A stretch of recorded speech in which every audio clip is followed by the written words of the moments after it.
Peruvian democracy is in great danger.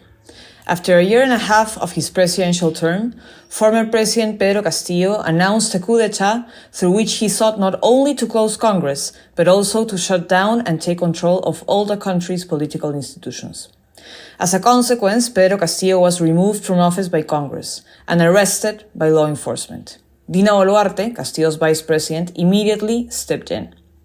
Since then, Peru has been attacked by a vicious wave of violence, particularly focalized in our southern territory, that has left over 40 people dead and hundreds injured. This is no surprise. Castillo's allies and supporters threatened us with extreme violence for months by saying that blood would be shed if Castillo was ever removed from office. Castillo, his failed coup, and the following upheaval have received support from the governments of Colombia, Argentina, Mexico, and Bolivia. Their involvement, especially Bolivia's, as well as of narco-trafficking and illegal mining, is clear. They are promoting and even financing these violent protests in order to destabilize the country. This is evidently a regional plan to turn Peru into part of the so-called socialism of the 21st century authoritarian franchise. These are not peaceful protests, but violent ones, led by groups that are taking over airports and highways, injuring and killing police officers, burning down members of Congress' homes, looting the businesses of citizens that refuse to join them. They are trying to force Boluarte's resignation and take power. We are watching Pedro Castillo's plan in action. Since he took office, he executed a strategy to weaken our institutions and to spread hate among Peruvians by using divisive narratives.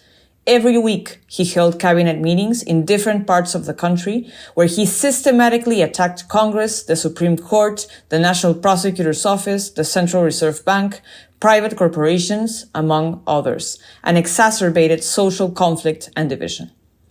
Dina Boluarte's government is now trying to restore order, and Congress has given its confidence to her cabinet, but the outlook is still uncertain.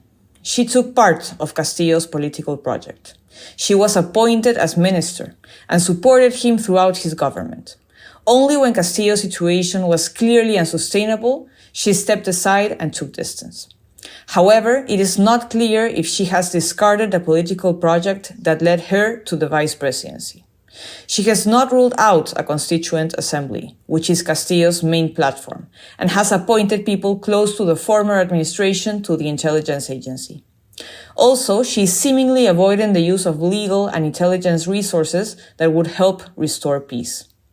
Meanwhile, Congress has begun an exceptional process of advancing elections to 2024, recognizing that it is necessary in order to ensure the survival and continuity of our democratic system.